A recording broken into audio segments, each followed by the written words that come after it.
برادران اسلام، السلام علیکم ورحمۃ اللہ وبرکاتہ۔ پیارے دین اسلامی بھائیوں، فجر کی اذان ہو چکی ہے، آپ حضرات نماز فجر کے لیے تشریف لے آئیں، کیونکہ یہ وقت سونے کا وقت نہیں ہے۔ جو سونے کا وقت تھا اس میں آپ لوگ سو چکے۔ جو سونے کا وقت ہوتا ہے وہ عشاء کی نماز کے بعد سے اور فجر کی اذان سے پہلے کا ہوتا ہے، اور اسی درمیان اگر کہیں آنکھ کھل جاتی ہے تو وہ تہجد کا وقت ہوتا ہے۔ تو میرے بھائیوں، سونے کے وقت میں آپ سو چکے، اب جاگیے، اب یہ جاگنے کا وقت ہے، اللہ کی عبادت کرنے کا وقت ہے۔ اللہ کی عبادت کرنے کے وقت میں آپ سوئیں گے تو آپ کے لیے یہ بہتر نہیں، کیونکہ یہ وہ پیارا وقت ہے کہ تمام کی تمام اللہ کی مخلوق اپنے اپنے انداز میں، اپنے اپنی لینگویج میں، اپنی اپنی بولی میں اللہ کی یاد میں لگی ہوئی ہیں، اللہ کی حمد و ثنا کر رہی ہے، چڑیاں چہچہا رہی ہیں، بلبلیں بول رہی ہیں، مرغ بول رہے ہیں، اور اللہ کی تعریف اور اس کی توصیف بیان کر رہی ہے۔ میرے پیارے دین اسلامی بھائیوں، اپنے نرم و نازک بستر کو چھوڑ دیں اور وہ جلد سے جلد نماز کے لیے تشریف لے آئیں۔ اللہ رب العزت نے قرآن کریم میں ارشاد فرمایا، اقیموا الصلاۃ وآتوا الزکاۃ، یعنی نماز پڑھو اور زکات دو۔ نماز پڑھنے کی تقریباً قرآن پاک میں 70 مقام پر تاکید کی گئی ہے، اور نماز نہ پڑھنے والوں کے لیے سخت عذاب بتایا ہے۔ میرے ملت کے نوجوانوں، حضرت نبی کریم صلی اللہ علیہ وسلم سے نماز پڑھنے والوں کی فضیلت میں سینکڑوں احادیث مبارکہ موجود ہیں۔ خود سیدنا حضرت علی رضی اللہ تعالی عنہ سے روایت ہے کہ نبی کریم جناب محمد رسول اللہ صلی اللہ علیہ وسلم نے ارشاد فرمایا، نماز پروردگار عالم کی خوشنودی اور فرشتوں کی دوستی کا سبب ہے۔ حضور اکرم صلی اللہ علیہ وسلم ارشاد فرماتے ہیں کہ نماز ایمان کی اصل ہے، نماز پیغمبروں کا طریقہ ہے، نماز دعا کی اجابت ہے،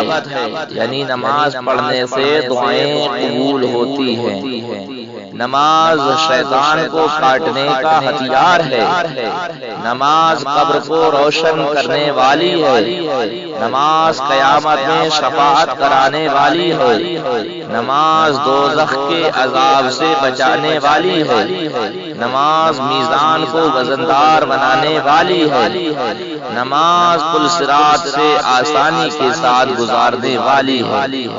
میرے ملت کے نوجوانوں، نماز جنت کی کنجی ہے، اور اگر آپ کے پاس یہ کنجی ہے تبھی آپ جنت میں داخل ہو پائیں گے۔ تو حضور فرماتے ہیں کہ نماز جنت کی کنجی ہے، نماز سب عملوں میں سب سے بہتر عمل ہے، نماز کے بغیر کوئی عمل قابل قبول نہیں ہو سکتا۔ حضور اکرم صلی اللہ علیہ وسلم ارشاد فرماتے ہیں، جب بندہ نماز کے لیے کھڑا ہوتا ہے اور جس وقت سجدہ کرتا ہے تو اللہ رب العزت ہر سجدے کے عوض میں اس کا ایک درجہ بلند فرماتا ہے۔ میرے ملت کے نوجوانوں، اور اس کا ایک گناہ مٹا دیا کرتا ہے۔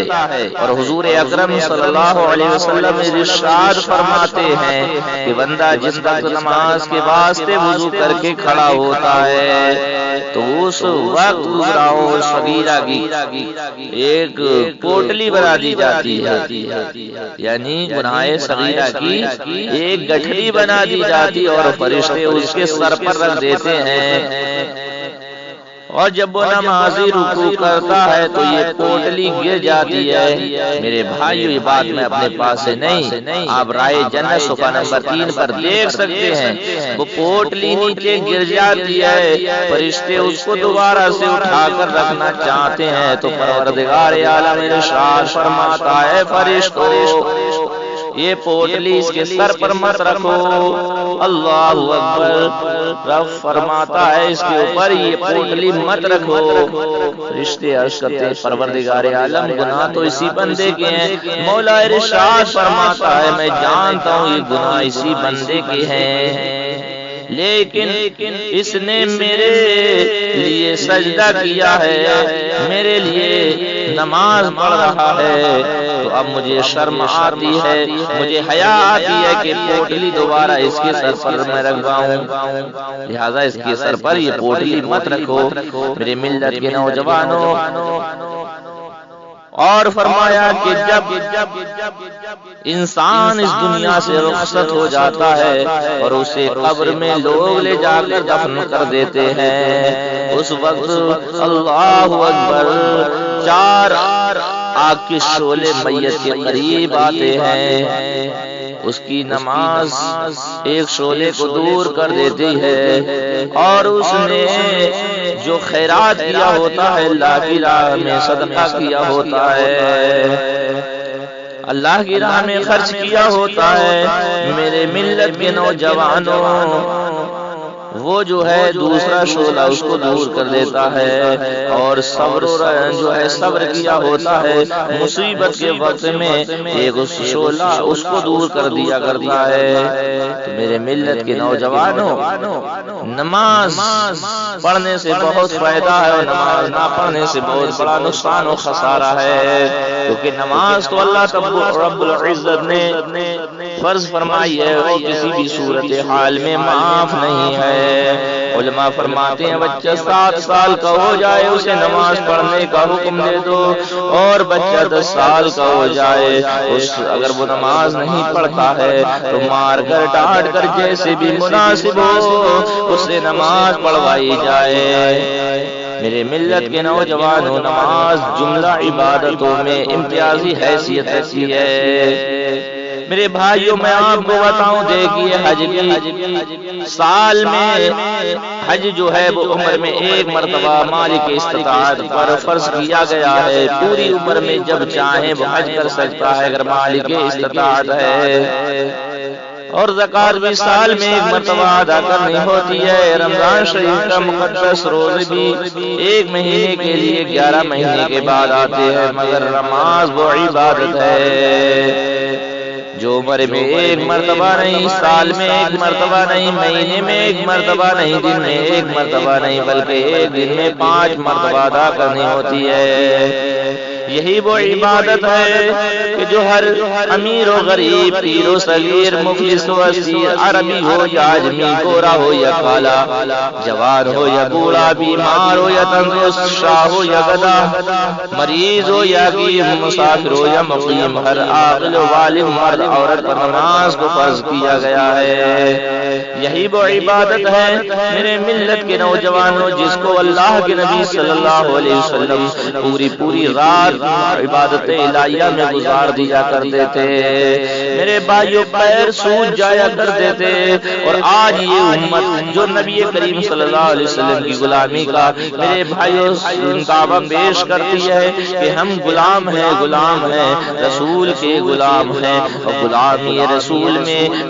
موت بھی قبول ہے۔ میرے ملت کے نوجوانوں، یہ قوم میرے بھائیوں جب اذان ہوتی ہے حی علی الصلاۃ، اور نماز کی طرف، حی علی الفلاح، آؤ کامیابی کی طرف، الصلاۃ خیر من النوم، نماز سونے سے افضل ہے، نماز سونے سے بہتر ہے، اس وقت اپنے نرم و ناز بستر کو نہیں چھوڑتے۔ نبی کریم صلی اللہ علیہ وسلم اللہ اکبر فرض نماز کے علاوہ اللہ اکبر اس قدر اللہ کی عبادت فرمایا کرتے تھے، نماز نوافل اتنا پڑھا کرتے تھے، اس امت کی خاطر میرے بھائیوں اللہ کے نبی صلی اللہ علیہ وسلم نے پوری پوری رات اپنی عبادت الہیہ میں گزار دی. نبی کے پیر سوج جایا کرتے تھے. آج امت اتنا سو رہی ہے کہ اس کی آنکھیں سوج جا رہی ہیں. اور ان سے پوچھا جائے کہ بھائی آپ نماز کیوں نہیں پڑھتے تو کہتے ہیں ہمیں بھائی فرصت نہیں ملتی ہے, بچوں کے لیے رزق حلال تلاش کرتے ہیں, کام ہمارے پاس بہت رہتا ہے, اس لیے ہم نماز نہیں پڑھ پاتے. میرے ملت کے نوجوانوں, اللہ کے نبی صلی اللہ علیہ وسلم ارشاد فرماتے ہیں کہ اگر تیرے نصیب میں ہے تو دو پہاڑوں کے بیچ میں بھی وہ رزق رکھا ہوا ہے تو تجھے حاصل ہو جائے گا, اور تیرے نصیب میں نہیں ہے تو تیرے دونوں ہونٹوں کے بیچ میں بھی موجود ہو وہ رزق, وہ تو کھا نہیں سکتا, وہ حاصل نہیں کر سکتا. میرے ملت کے نوجوانوں, افسوس آج ہم اپنے بستروں سے اس اذان کے الفاظوں کو سماعت کرتے ہیں اور نماز کے اس میسج کو سنتے ہیں, لیکن میرے بھائیوں ہم نظر انداز کر دیتے ہیں. اور شیطان بھی دلوں میں فطور ڈالتا ہے, کہاں جائے گا یار, اتنی دور جائے گا, اتنا ٹھنڈ میں جائے گا, ارے گرم گرم بستر میں لیٹا ہوا ہے, اس کو چھوڑ کر کہاں جائے گا. میرے بھائیوں اگر آج آپ ان بستروں کے آرام اور اس کی لطف سے میرے بھائیوں فائدہ اٹھاتے رہو گے تو حضرات محترم قبر میں آپ کو میرے بھائیوں پریشانی کا سامنا کر سکتے ہو, میرے بھائیوں کرنا پڑ سکتا ہے. میرے ملت کے نوجوانوں, اس لیے نماز قبر کو روشن کرنے والی ہے, نماز کو جنت کی کیاریوں میں سے ایک کیاری بنانے والی ہے. میرے بھائیوں آپ اپنے نرم و نازک بستر کو چھوڑیے اور نماز فجر کے لیے تشریف لائے. اور حضرات میں آپ کو بتا دوں, آج آپ یہ سوچتے ہیں کہ ٹھنڈ ہے کون جائے گا اپنے بستر کو چھوڑ کر. آپ حضرات محترم اندازہ لگائیے, اللہ کے نبی صلی اللہ علیہ وسلم کی لخت جگر نور نظر حضرت علی رضی اللہ تعالی عنہ کی اللہ اکبر جوزہ محترمہ, یعنی نبی کی بیٹی علی کی بیوی حضرت امام حسین حسن حسین کی والدہ پوری رات اللہ کی عبادت کیا کرتی تھی, اللہ اکبر, اور کبھی قیام کرتی تو قیام بہت طویل فرماتی, رکوع کرتی تو رکوع طویل فرماتی, اور سجدوں کا تو یہ حال تھا. حضرات تاریخ بتاتی ہے کہ آپ سجدے میں چلی جایا کرتی تھی, اللہ کی تسبیح بیان فرماتی تھی, سبحان ربی الاعلی سبحان ربی الاعلی, اتنا کہتی اللہ اکبر. نبی کریم صلی اللہ علیہ وسلم کے پیارے مؤذن حضرت بلال اذان پڑھ دیا کرتے تھے, آپ سر کو اٹھایا کرتی تھی اور اللہ کی بارگاہ میں یہ دعا کرتی تھی, پروردگار عالم تو نے یہ کیسی چھوٹی چھوٹی رات بنائی ہے, تیری رات ختم ہو جاتی ہے اور فاطمہ کا پہلا سجدہ ختم نہیں ہوتا, اے میرے پروردگار عالم تو کوئی لمبی ایسی رات بنا دے کہ فاطمہ دل کھول کے سجدہ کر سکے. اور آج کی ہماری خواتین, ہماری ماں بہنیں اپنے گھروں میں لیٹی میرے بھائیوں اپنے وقت کو خرچ کرتی رہتی ہے, ضائع کرتی رہتی ہے, اذان کے الفاظوں کو سنتی ہے لیکن نماز کے لیے نہیں کھڑی ہوتی. میرے ملت کے نوجوانوں, جس گھر کے اندر باپ نمازی ہوگا تو بچے بھی نمازی ہوں گے, ماں نمازی ہوگی تو بیٹیاں بھی نمازی ہوں گی. میرے بھائیوں جو نمازی ہوگا وہ برائیوں سے دور ہوگا, وہ کسی کو گالی نہ دے گا, وہ کسی کو ستائے گا نہ, وہ کسی کو الٹا سیدھا نہ بولے گا, الٹا نہ بولے گا. میرے ملت کے نوجوانوں, وہ ادب والا ہوگا اور وہ برائیوں سے دور ہوگا, کیونکہ اللہ تعالیٰ خود ارشاد فرماتا ہے ان الصلاۃ تنہی عن الفحشاء والمنکر, نماز برائی اور بے حیائی سے بچاتی ہے. میرے بھائیوں آپ نماز کے لیے تشریف لائے. السلام علیکم.